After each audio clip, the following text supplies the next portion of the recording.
Blog Talk Radio.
For today's show, hell yeah! I don't know why, but we are psyched. We can't wait to get started. I know our audience out there. Wait a minute, now come on, give me a break here. Come on, give him a break. Give him a break. You know what I'm saying? Come on, let's get some energy going here. There we go. Thank you. Better? No. What a lovely pro. Yeah, keep that up. Keep it up. Hey, all right. Hey, it's Wednesday. It sure is. I questioned that one today. I was like, wait, what day is it? It's Thursday. No, it's Friday. No, it's Wednesday. I've been there. I do. What can you say? Sometimes, what I say is what I say. So, so Amanda, yeah. What's up, Doc? Well, what is up is, I was going to say the sun, but now it's actually gone down, so I can't really say about that. Has it? Is it 7 o'clock there? I'm getting the time straight here. I think we're advertising 8 o'clock based on the old time, but it's actually 7 o'clock there now. I have 7 o'clock and all the new updates. And so let us know when your time changes so we can make the appropriate change again, because I know our daylight savings time here is significantly prior to when it occurs in your portion of the world. Speaking of portion of the world, Amanda Love is in our UK office, our studios. Her studios are where we produce the show from the UK. I am right outside of Hollywood, California, doing the show from here. Amanda and I, again, as many of you know, we've never met. The show was put together almost a year ago. Amanda joined our show in July. None of us, even the person who put us together, none of us met, and I don't even know what the hell we're doing here. That being said, well, we must be doing that right. I mean, we seem to get on all right, don't we? Well, you're not my internet wife for nothing. You know what I'm saying? You know what I mean? Yeah. Thank you.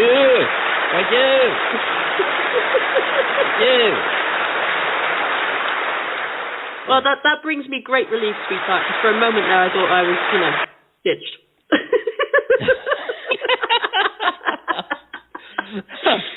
I can wipe the sweat from my brow and put a smile on my face.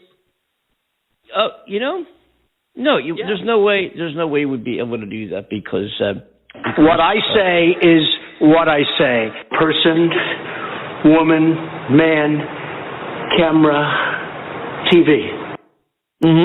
Oh, I miss that dude. Don't we? I remember when the election, we were all so excited, jumping up and down that the just and rightful thing was done, and America is not as stupid as we thought as a population. That Trump was fired, and we were so excited. But then at the same conversation, we said, what are we going to do on the show now? What are we going to do? What are we going to talk about? You know?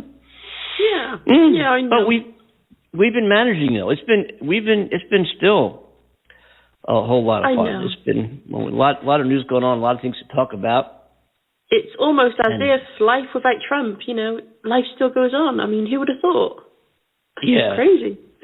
Yeah, it is. It is. Life without Trump. Yeah. That sounds like, that could be a book. Yeah, it could. Although I wouldn't wish any ill health on him. I just want to put that out there, people. I'm not wishing any ill health on the guy. Yeah. Disclaimer, you know. Yeah, a little bit. Yeah, that's right. Yeah, we don't want to, got to draw a line somewhere. You know what I mean? Yeah. No, not putting out into the universe. You know, it's just, you know. So let's talk about sex. To attain your epic ass, can you describe your exercise regime? I hire people. They do a website. It costs me $3. Okay. Sure. You go first. I was reading. Well, you don't want to know what I was reading. I was reading. No, I do. I do. Oh. Well, it was really hard. No, stop it! Stop it! Stop it! I say, stop it. Okay, now, oh, Andy, get it straight. Come on, you're too excited. What I was reading, or was I listening? I don't know if I read this or I heard this. No, I know this. This is not something I read or heard. Somehow, just know it. Don't know how I know it. One of those kind of things. Donald Trump may be the greatest of all time. The three most popular topics that people like to hear or see or read in the media, via television shows, via movies, in the news, is sex. This program is a forum for the mature discussion of human sexuality. Greed, and what was it, money? Was it money the same thing as greed? I guess greed could be interpreted as different things. But anyway, so if you have a program that is kind of hot, or implicitly hot, if not graphic depiction of being hot, but kind of kind of hot in a steamy type of way. It doesn't have to be explicitly steamy.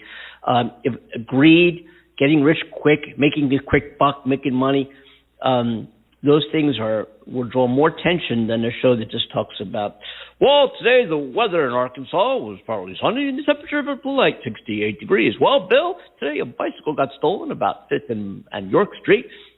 Did you steal it? No, it wasn't me. But anyway, I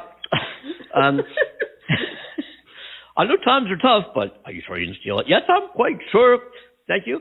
But the news, general news, tends to be more popularly received if it's about violence. There it is. That's it. That was the third.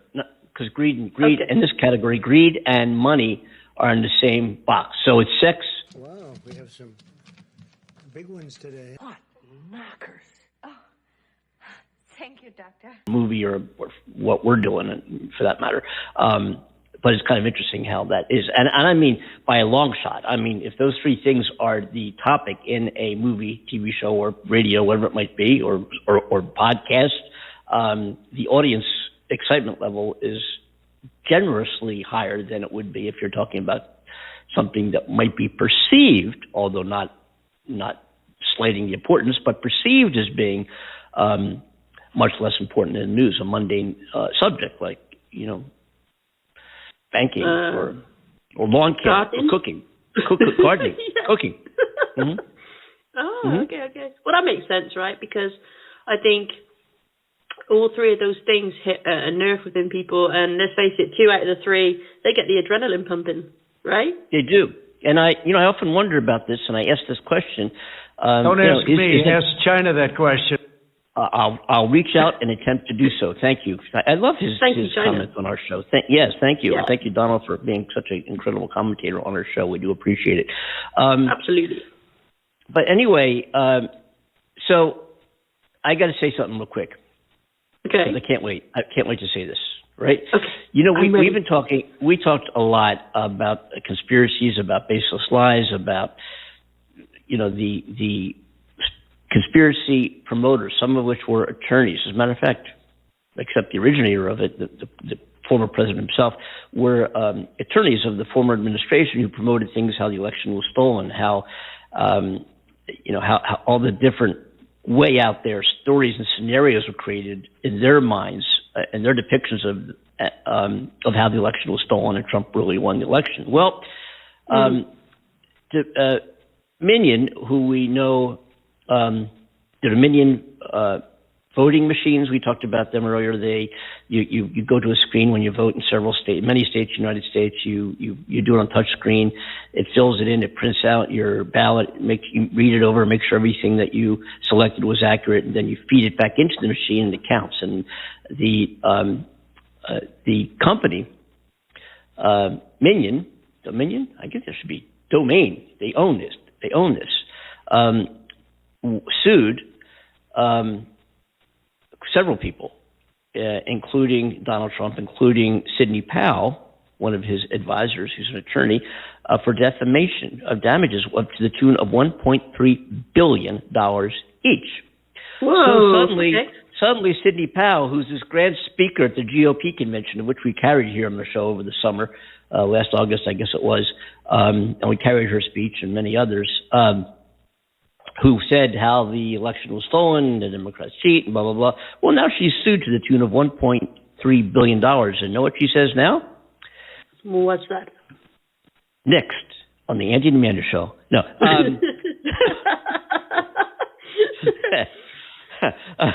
What she says now is that anybody, a reasonable person, would know better than to believe her, and better to believe that these stories were true in the first place. They weren't true. Right. Yeah. How can any reasonable person listen to, this is coming from Sydney Powell, summarizing what she said. How can any reasonable person, with any intelligence whatsoever, listen to what I said and listen to what we said and listen to these scenarios that were placed out there and believe they were true? It was all talk. Yeah.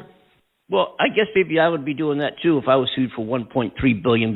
She doesn't have, I don't think she has two pennies to rub together, but so there won't be a financial award to Minion, but there will be a victory in their favor. I'm pretty positive of that. I'm feeling very strong about that from what I've read so far. Right. Okay. And Dominion didn't lose any states, and the states that contracted them to serve their elections are going to contract them again. So what exactly are the damages? Well, the damages can also be in reputation, in perception, in people's thoughts about their company and the attitudes, the perceived attitudes about their company. If I suddenly said, don't drink Pepsi because it'll kill you, and a bunch of people, although, right, yeah, right. Pepsi's been out here for how many years? What? Pepsi's going to kill you? What? Wait, Pepsi's? How many millions of bottles did we drink of Pepsi every day around the world? So is Pepsi? People are going to say, okay, right, bullshit. But the perception, and I'm just creating an exaggerated illustration here, that people are still going to buy Pepsi, but their perception in the world is whoa, right? So that is defamation. When you are damaged, when your perception, there doesn't have to necessarily be a financial loss to gain victory in such in a defamation lawsuit. This is the legal corner here on the Andy and Amanda Show. Next. I see what you're saying, Andy. Yeah. So anyway, Trump was sued. Powell was sued. That guy, Rudy Giuliani, unbelievable, was sued. And let's just hear. And I want to get to the news in the UK. Of course, we're going to do that. But let's just hear this clip real quick from Mark Elise, who was a former Trump lawyer. Her claims were nonsense, but that doesn't mean they're not actionable as defamation. I mean, the fact is, she lied repeatedly about the outcome of the election, and in this lawsuit, specifically about the role that the various voting machine manufacturers played or didn't play. And, her effort by her lawyers, while gallant, I don't think is going to say anything. Yes. Right. Or do anything. Yeah. Yeah. Interesting. Haha. You know, we have a bunch of border issues in this country going on right now. With we talked about last show. We touched on that last show, on Monday's show. We talked about the kids and being held in facilities by Homeland Security. Here's interesting facts. I was doing some research. Okay. Danger. Andy's actually doing some research. Warning, Will Robinson. Danger, Will Robinson. I remember that. We're in trouble now. Okay, Andy, tell us the research. Here's the research. First of all, it's important to note that the Arizona, the Texas, and Louisiana borders. Let's talk about Texas and Arizona. It's about 2,000 miles of border right there. They were gained through an act of war, right? And those bordering countries, that was 109 years ago, so 1912, right? Right. So when we talk about this land is your land, this land was my land, this land was made for you and me, and you know that California was actually once part of Mexico. And you know that California, this is all of Andy's, I want you to tell on this, I'm telling you. Aren't you impressed with all this information? I'm so ready for it, Andy. I actually looked all this up. Now I can't read my own notes. California is the 5th largest economy in the entire world, on the planet Earth, right? California became a state in 1849 to 1850, right in that time frame right there. It's the 5th largest economy in the world. Where was California prior to 1849? Excuse me. I get so excited about this. I choke on my own words. Guess what country California was part of prior to 1849? Okay, for 10 points, what country was California part of prior to becoming part of the United States in 1849?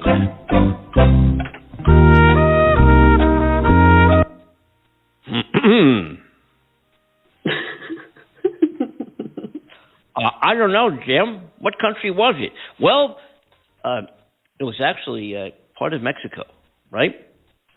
So can you imagine? Yeah. Can you imagine if Mexico and California were joined? Yeah. And California is the 5th largest economy in the world. How many U.S. citizens would be trying to immigrate to Mexico? Very true. I mean, that's just an illustration. What would have happened if California never, who knows, But I'm just saying, the fact is that they're the 5th largest economy in the world. They joined the United States in 1849, among great heated debate in Congress, mostly having to do with slavery, believe it or not, 1849, 1850.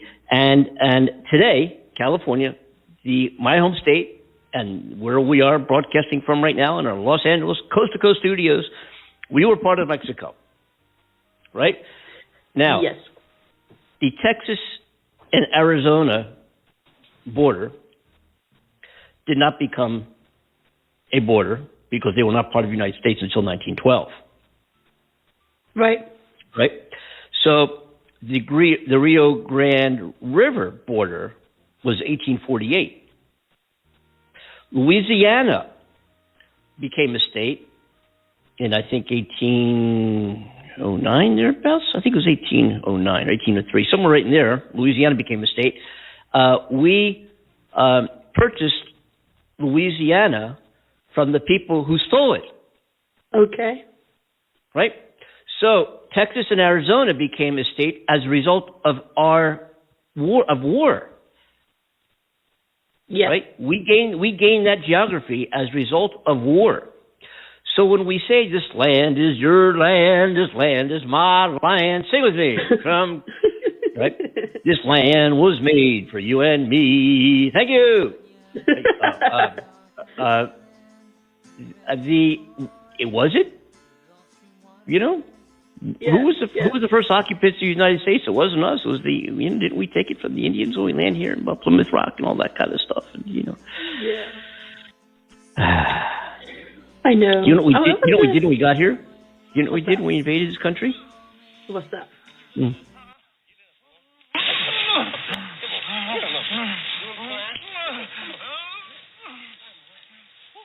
We screwed a bunch of people. Oh, really? I gotta admit, Andy, that wasn't the answer I was expecting. I know you're expecting this one.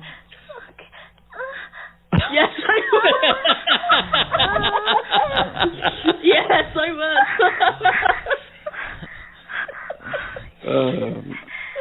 Yes. Every time makes me laugh. Yeah, that's one of Cornell. Cornell is our show coordinator. He's the guy who fortunately or unfortunately introduced Amanda and I to create this madhouse of a show that we do 3 times a week here on the Coast to Coast program. No, I love Amanda. Amanda, we were joking around, but Amanda's the most amazing thing. I think, I can honestly say, thinking back, when was the last time something so amazing occurred to my life as the introduction of you to me? Oh, Andy, that's so beautiful. I don't remember. Really. That is so sweet. So sweet. Thank you so much. Well, that's really. Made me smile. You know what I mean? Oh, truthful. I love anyway.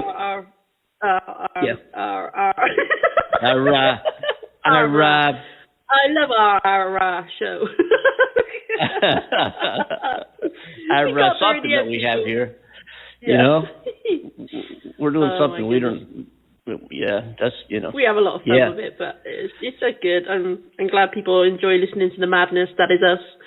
Because let's face it, we're all a little mad somewhere beneath the surface. Yes. Don't you think? Yeah. We're mad beneath the surface. We all have a little madness beneath the surface. Yeah. Mad. Oh yeah. We're mad. We're both. Oh, no, we are. No, we are. We are. A good kind of madness, It's a good kind of madness. It is. Yeah. It is. Yeah. It is. Yeah. What was you going to say, my sweetie? Do you want to? I was going to say, I don't want to harp on this because it's been in the news everywhere, all around the world, especially the United States, especially in Colorado, where 10 people going about their normal everyday lives in a grocery store were killed by a gunman carrying a military assault type weapon. Again. Oh my goodness. Again. Wow. Again. And that's something I have highlighted here, not to go into in depth, as important as it is. The gun control issue, I think, is something we'll dive into down the road here in a short amount of time on the show. But because we can spend a whole, and we have talked about that, and we talked about the differences in gun control here versus the UK and other countries. But that's the issue. Real quick, Canada had a mass shooting within a short amount of time. Boom, they banned assault weapons. Same thing happened in New Zealand. Bam, right away. I think it was Norway, where 50 people were killed. It was mostly young adults. Bam, they banned assault weapons. This is the United States of America. Why are we still having a conversation? A small group of Republican conservatives control the entire Republican Party, and that's why this thing is not moving forward. Yes, I'm mad as hell about this issue, and yes, we're going to talk about it at a future show. Right now, I want to get in touch with, getting back to 10 people, my gosh, their families, their loved ones. I mean, 10 people going about their normal business, going to a grocery store, end up dead. And you can read about who these people were and their ages. I'm not going to get into it here because it is available generically in every news media, probably around the world, and it's something that I'd like our listeners to look into themselves and read some of the biographies of these people that were killed, and about I'm not going to even mention ever the name of the person who did this horrific act. So tragic. Tragic. I'm sorry to hear about that. Everyone there. I mean, that's awful. Every time I hear about another shooting there, my stomach turns because, as you know, we don't have guns over here. They do get smuggled into the country, sure, but we don't have them here by law, and I'm so very thankful that we don't. A lot of people, I've had this debate with friends in the US saying, oh yeah, I love our guns and our laws and stuff, and I see the other side of it because I come from a country that doesn't have it, so I see what it's like to be without it. And I personally adore the fact that we don't have guns. And, admittedly, there's going to be people who want to create havoc and violence and murder people, and they're going to do that in any way they can. They'll find whatever weapon they want to choose, a knife, whatever, a baseball bat, a golf club even, and, they'll do what they need to do. You cannot stop murder. But there are other things that can be controlled, and I think, gun control is something that I've always gone backwards and forwards with. Is it a right thing? Is it a wrong thing? And I can't have a solid opinion on it because I don't live in your country. I don't experience life there every day. So to protect yourself with the amount of people you've got there and the varied amount of personalities and intentions, sure, I understand it, absolutely. And it's important to defend yourself. And I think it's the same here. However, being without a gun, I am very grateful. They scare me. They really do. But then the knives, yes. Yeah, we talked about that. You and I have talked about this, going back, almost from the beginning of our show, that we're both anti-gun. We're both anti, of course, very pro-advocating peace around the world and to do away with violence against any human being against any other human being for whatever the reason might be, and especially anti-gun. I myself am a very big anti-gun advocate. I don't believe in guns. I do, however, believe in the ownership of a military tank. That or bazooka. You know what I mean? If you're going to have something, I have a tank in my backyard, a vintage tank. You want to mess with me? You want to mess with me? Do you? Come to my house. Let me show what I got. You have an AK-47. I got a tank. All right. Yeah. Now, I also have 3 anti-aircraft guns and 2 bazookas. Okay, can we? No, I don't. Anyway, so, anyway, we'll talk about that issue some more, and I again like to encourage our listeners to look into what happened in Boulder, Colorado this week, and 7 days, 7 mass shootings. The most recent, another one was in Atlanta. The person went into the massage spas and killed 8 people. Oh my God! Unbelievable. Hey, listen, the Biden administration is going to loan about $4 million of its AstraZeneca.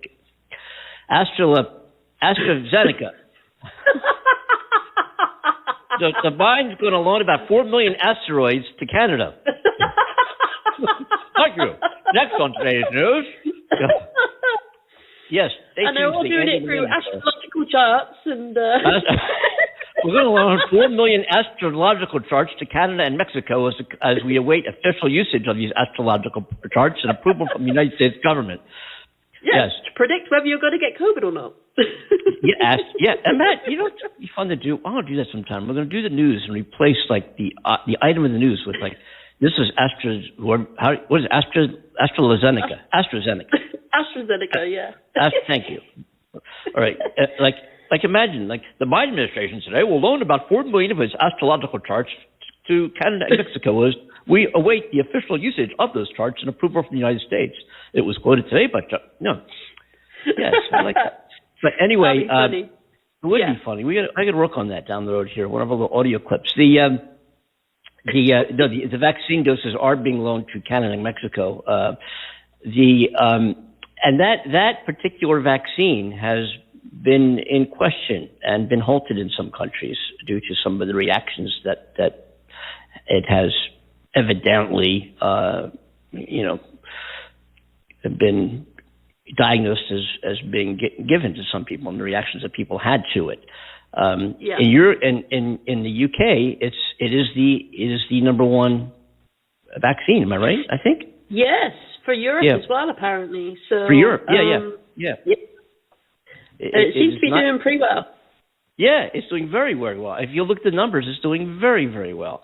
But anyway, so we're going to. It's in the bin here in the United States, awaiting emergency use authorization, as the other 3 have already been provided. Okay. The vaccine doses administered here in this country, we're at 128. Actually, we're 128,217,029 fully vaccinated people, 13.61%, and received at least the 1 dose is 25.1% of the population. So 13.6% received, are been fully vaccinated. So on the way to 14%, let's round it up. And 25% of the population, rounded down by 0.1, 25% has received at least 1 dose. And over 65% of the population over 65 has received both doses, 1 and 2, regardless of which vaccine they may have received. So, right, it is much more appealing to talk about this than it is the deaths and the infections, isn't it? Is it not? Yeah. Talking about. Yeah. Moving on.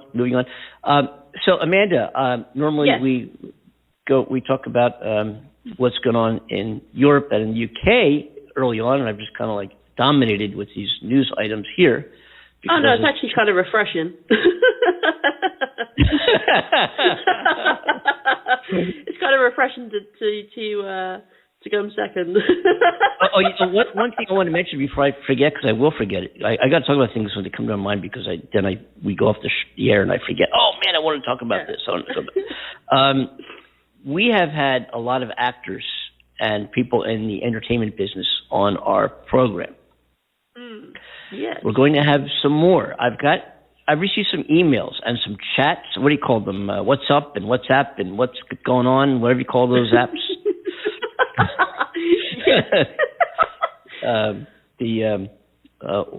What do you call it? The WhatsApp. Is that what it is? Yeah. The what's Andy.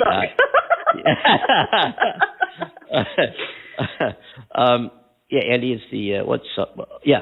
So what I say is what I say. No. Anyway. So what I was going to say was. I think what you just said is very important. I didn't say it yet. Give me a break. Yeah. Thank you. We're going to have. I got some correspondence from people, other people in the entertainment business, some stunt actors and men and women, a couple other people involved in production, a couple of people in direction, and I thought what we would do. This is an idea. And evidently it's made an impact in that industry. We've done it quite a few times. It seems like a popular, a lot of our guests come from that sector of society, people involved and make their incomes, or at least every portion of their incomes, from that industry. And we've talked about what they do and how they do it on the show. And I was thinking before the show, because of a couple of texts I just received, we may even get a couple of calls this show. People say, hey, I want to call in today. We'll see if they do. By the way, it's 515-6059-888. You can join the show, talk about anything you want. I mean, really, sex would be wonderful. When you go out on a date with a guy, how soon should you guys, I guess, have sex? But if not sex, then whatever else you'd like to talk about, we're there. Right, Amanda? Absolutely. Thank you.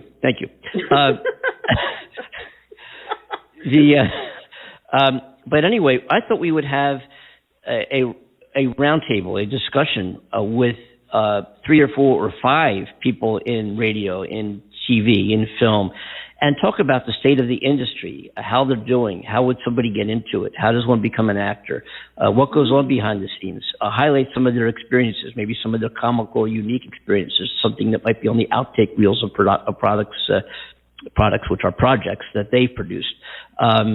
And have like a discussion with 4 or 5 people on the call, like a conference call, and a roundtable discussion, focusing that industry, and just kind of make it a dedicated show about TV, about film, about entertainment, about radio, in all aspects of that industry, and maybe an hour, 90-minute presentation and conversation about the biz. What do you think of the idea? Sounds great.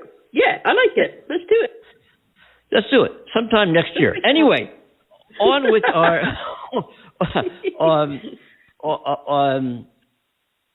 yes, Amanda, your turn. All right. Okay, my darlings. So, as you know, the EU and the UK have been rowing over restrictions over exporting the COVID. They've been rowing their boats. Oh yeah. They're rowing their boats on the ocean. The boat down the stream. The UK is rowing lately. Row the boat. Okay, I'm sorry. Go ahead. It's all right. Yeah, they're still arguing over fishing rights. Yeah. No. So the EU and the UK have been having that argument, right? That Barney over the vaccines, that Europe's not getting enough vaccines, and so they're trying to work together on this, which is great news, finally. And they're expanding the vaccine supply for all citizens, so they're having meetings at the moment to get that sorted and have more agreements, and thank goodness. I mean, who needs that when we've got a pandemic going on, right? I mean, come on, take it out of the playground and let's get it sorted like we should be getting it done. So more than 31 million vaccines have now been offered, and 28 million of that number have had their first dose here in the UK. And the number of deaths that have been steadily dropping, which is great, and we have reported another 5,605 confirmed cases and 98 deaths from the virus within 28 days of a positive test. Actually, the thing that stood out to me the most wasn't the UK side of the COVID situation. It was the US. This US food delivery service, DoorDash, have announced the ability to have a COVID test delivered alongside your meal, with either a nasal swab or a saliva sample, both having results within 24 to 48 hours. So apparently this is the first delivery service to offer such things, and apparently the price ranges from $109 to $119 and may require a video call with a medical personnel during the test. I foresee problems with that, just that alone, because, trying to get hold of somebody on a video call, that might be very tricky. But what a great idea for a delivery service. So they are providing PCR test kits from Vault Health and Earlywell, which apparently pick up smaller amounts of the virus that other tests may miss. So the test can be ordered in two ways, through the DoorDash app or through Vault Health website. Through the app, it's available in 12 cities, including Baltimore, Chicago, Cleveland, Dallas, Denver, Minneapolis, and Phoenix, and they will be expanding. And through Vault Health, it reaches 20 cities, including Houston, Las Vegas, and San Diego, all delivered to your door. For free, right? For free. It'll be for free? What, free delivery? Yeah. I should assume so. I mean, they haven't mentioned about it. We that's can amazing. hope so, right?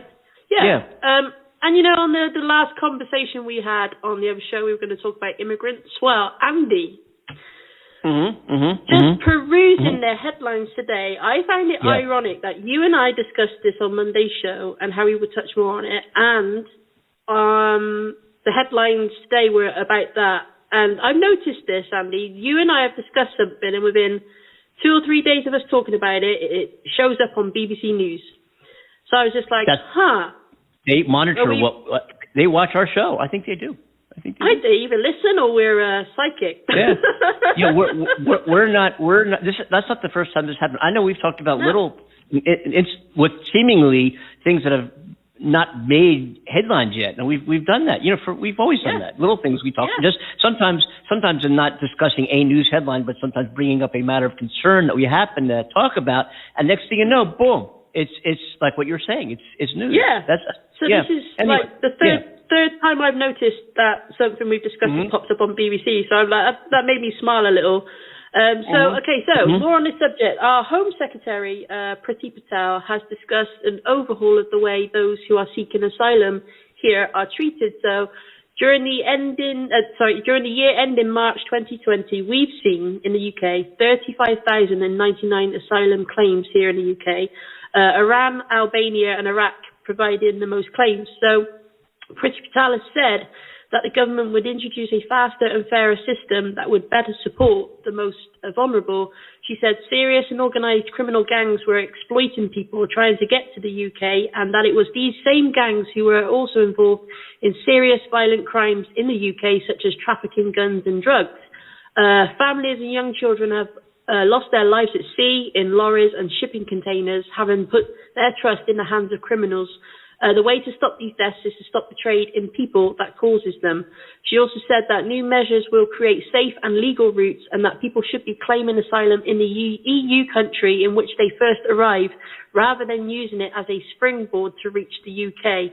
If you illegally enter the UK via a safe country in which you could have claimed asylum, you are not seeking refuge from an imminent peril, as is the intended purpose of the asylum system, but are picking the UK as a preferred destination over others. And apparently the system is clogged up with bogus claims and legal wrangles, and human rights lawyers are having a field day with this, warning that the plans are unlawful because they ignore Britain's international obligations under the Refugee Convention. And what I discovered was the plan would mean that anyone who's seeking asylum here, if they arrive illegally, such as in dinghies or on the English Channel, would have fewer entitlements if their asylum claim was successful. So what they're saying is if immigrants are found in UK national waters, it is likely they will be brought to a British port. If they are in international waters, the UK will work with French authorities to decide where to take them. However, there are established search and rescue zones assigned to each country. What else? I found this huge document of people who can get in legally. So, you know, if people want to come to this country legally from a different country, it's done on a points-based system as well. Because when we were part of the EU, you could travel from the EU and have residence here quite easily, and vice versa. The only people that can do that now is Ireland, because obviously Ireland are a part of the UK. So they can quite easily come over and they're granted a place of work and they can live here, no problem. So the points-based system treats EU and non-EU citizens equally and aims to attract people who can contribute to the UK's economy. Free movement within the European Union ended on 31st of December. So there are all these new arrangements. So the new immigrant routes have opened for applications to work, live and study in the UK. You can apply and pay for your visa online. You will be asked to provide biometric information for this process. So EU and EEA and Swiss citizens will need to provide a digital photo of the face on a smartphone app, and you will be given, you will not have to give your fingerprints. Okay. For some routes, you'll need to go overseas, visa application center to have your photo taken, blah, blah, blah. Skilled workers, okay. So the points-based system includes a route for skilled workers who have a job offer from an approved employer sponsor. The job you've offered will need to be at a required skill level of equivalent to A-level. You'll also need to be able to speak English and be paid the relevant salary threshold by your sponsor. If you earn less than 25,600, but no less than 20,480, you may still be able to apply by trading points on specific characteristics against your salary. There's a whole lot of details that people can look into for this, but I just wanted to share the fact that this is what they're doing now, that, you know, you have to come in on a points system. So it's a lot harder for people. There's been a discussion here, a lot of proponents of that here, that, you know, on what basis do we allow people into this country, and that point system has been talked about here, that maybe we should be establishing likewise. And that's I've heard that conversation here quite a bit. It's been brought up that maybe we should look at on what basis do people come into this country. But here also, if we take people in who are being persecuted, you know, if they're going to be killed or persecuted, taken advantage of as a human being, being treated inhumanely, then we certainly do have a pathway to get into this country, regardless of how successful you might be in earning money in your country. You certainly can come into this country, and there's a pathway to do that legally. And I want to emphasize that. That's being examined and looked at. And, of course, some of these restraints that Trump put into place, which were ludicrous, have been executive ordered out of existence by the current administration for very good reasons, very just reasons.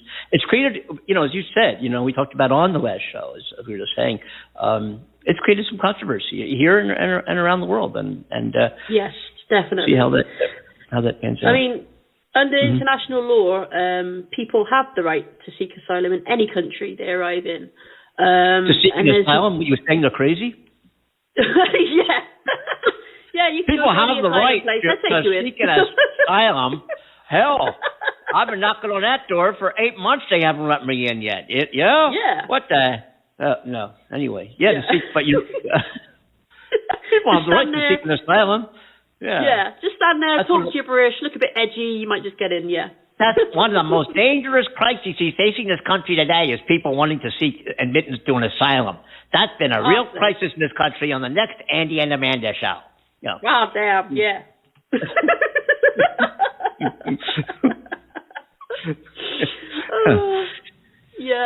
It's interesting. It's interesting. I didn't really know, in all fairness, I didn't really know much about immigrants and the asylum seekers. You hear bits and pieces through the news and media, but never really paid a huge amount of attention to it. That's on me. But that's why I love being on this show, because not only are we looking at the news and stuff, we're covering all sorts of aspects, and it gets me researching and looking into things, and it's interesting to share between us and our listeners, of course. So yeah, of course, it's great. Of course, it is. It truly is. And we get a lot of we've been receiving, and you have, I know, there in the UK. Some great feedback from listeners and from our audience members, from our local broadcast facility, where we are regionally in the world, and also from 15 other countries around the world. It's kind of cool. It really is. Yes, it is. We have some latest updates here. It's 8 minutes old. Okay. The confirmed, it's rolling in right now. It's 8 minutes old. I'll take it. No, it just went up a little bit. Wait. It's more recent than 8 minutes. It's like 5 minutes old. Here we go. I'm just watching numbers go up. I wish I was talking about the stock market. Anyway, the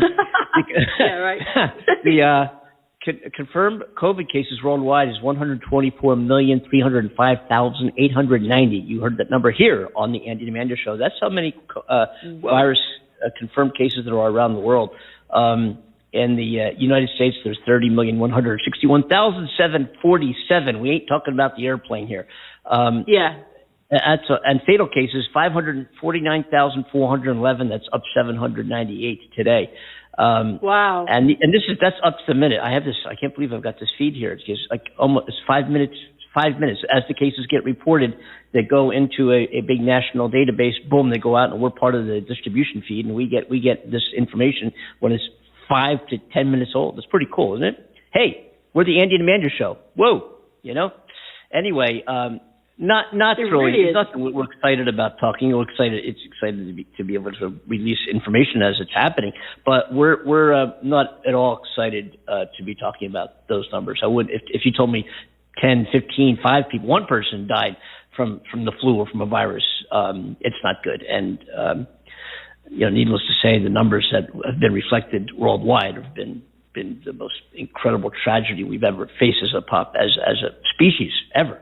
Yes, and, definitely. We're on our way to fixing it, and we will fix it, and we'll get we'll get it behind. It will get. It will get behind us eventually, right? Thank you. I was going to say we'll get us behind. We'll get my behind. No, we'll get. Well, what is wrong with you, Eddie? I don't know. That's just why I'm on the radio. That's just why I am on the radio. Welcome to my country. Anyway, these numbers are horrific, and we've talked about them time and time again, and will continue to do so as we move ahead. Yes. It's what we do. It's what we do. It is. What we do is what we do. What we do. What we do is, in fact, what we do. Yeah, it is. That's very true, Andy. It's very true. Can you imagine the day when we don't have to talk about COVID? I mean, I just can't picture what that looks like. I don't think any of us can. I think we all have that image in our mind of life getting back to normal, but to actually not be talking about it, like as a day. No, you'll be saying to me, Andy, today COVID is not in the news. I'll be saying, oh well. Yes. Oh man. So what a process we're all going through. I promised you nothing. No. Okay. Yeah, I'll pass on that one. If you don't mind.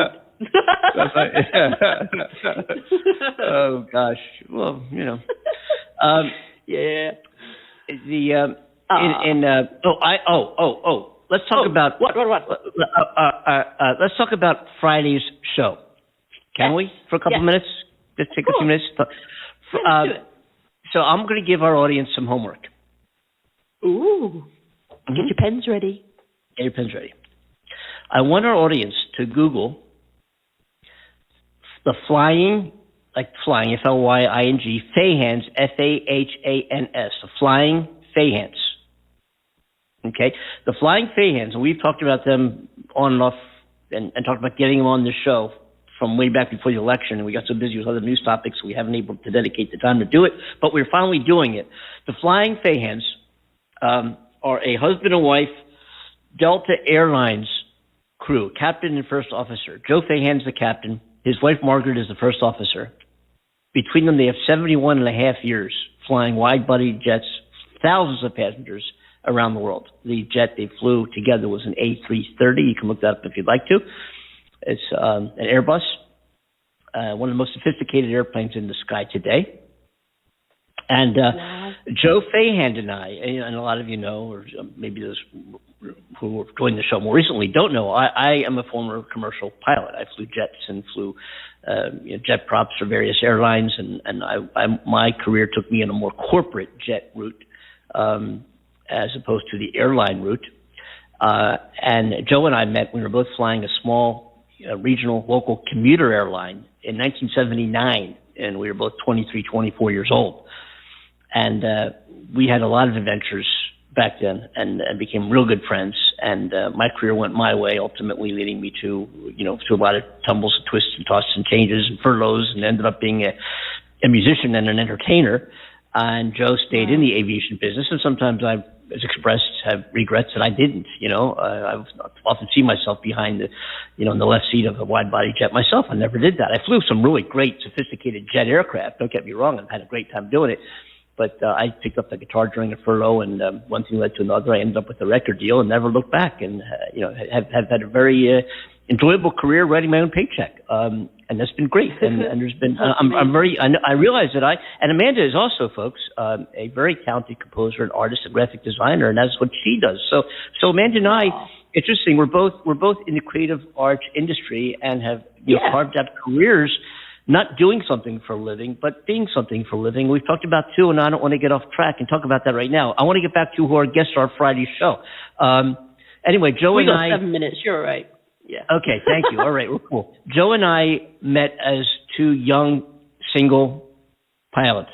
Can we talk? Anyway.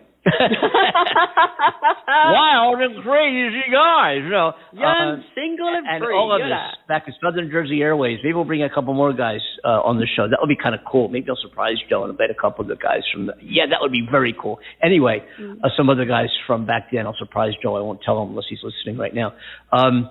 Anyway, Joe and his wife Margaret took early retirement from Delta. Of course, their flight schedule was significantly curtailed, as many pilots were as a result of COVID, and many of the airlines putting, grounding many of their aircraft because of lack of nobody's flying.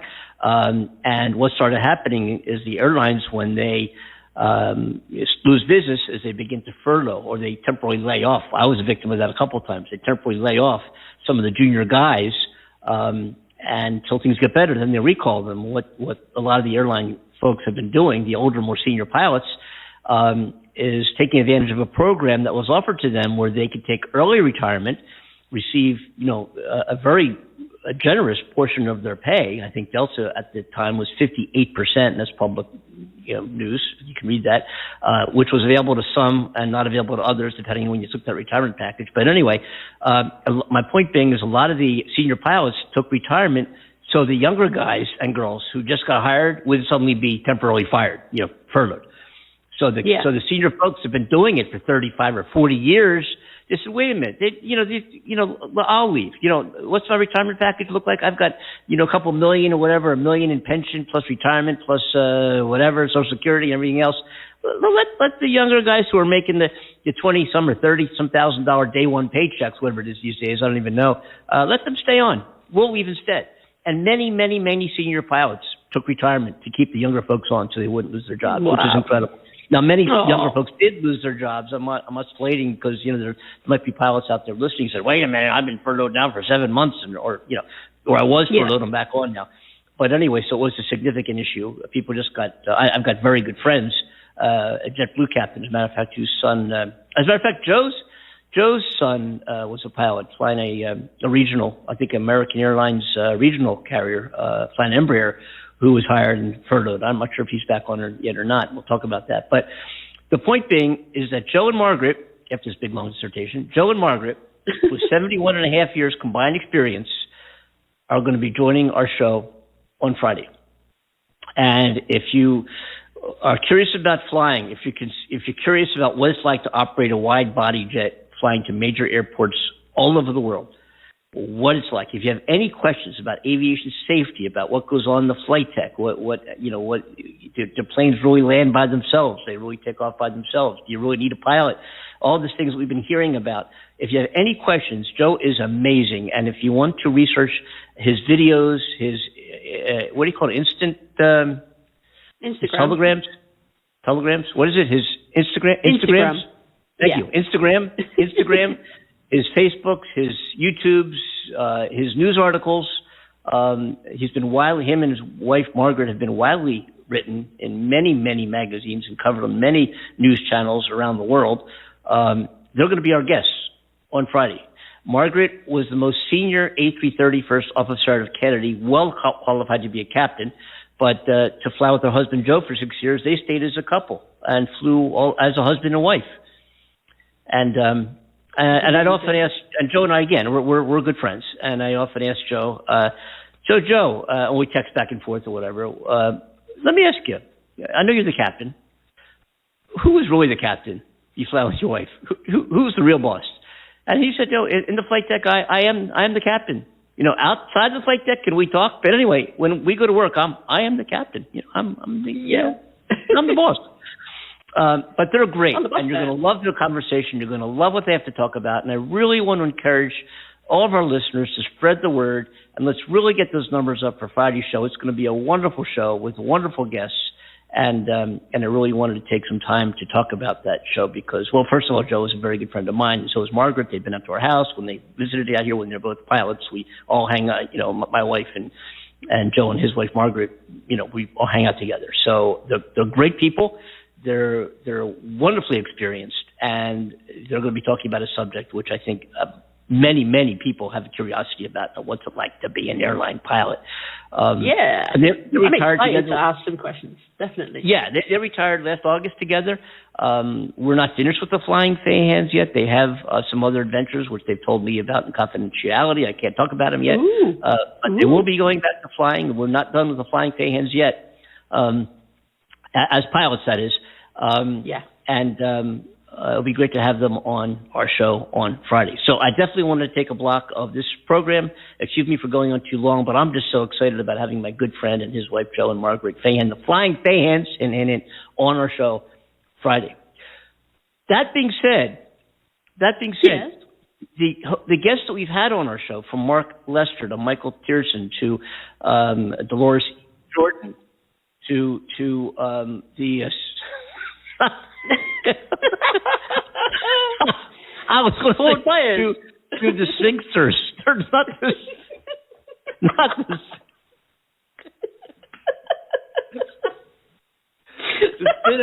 the sphincters. Who I better not even say their name now. To the sphincters. So we. You mean the director and his son? Yeah, them, right. Hunsaker, wasn't it? I think the name was. I might be getting that wrong myself. I apologize. Oh my God, he might be listening right now. They're going to kill us. We got to invite him back on the show just for that. If they are listening, I'm sorry guys. Just we're a little tongue-tied.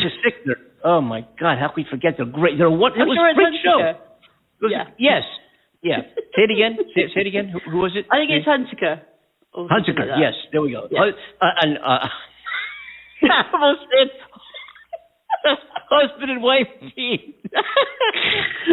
Father and son team. And son team. Anyway, we're about out of time here. Yeah. We're out of time on the Andy and Amanda show. Take it home, Amanda. We'll see you on Friday with the Fayhans. Go ahead, Amanda. Okay, so from Andy Kimball in London, the UK. Thanks for listening to the Madness. See you Friday. Bye. Bye.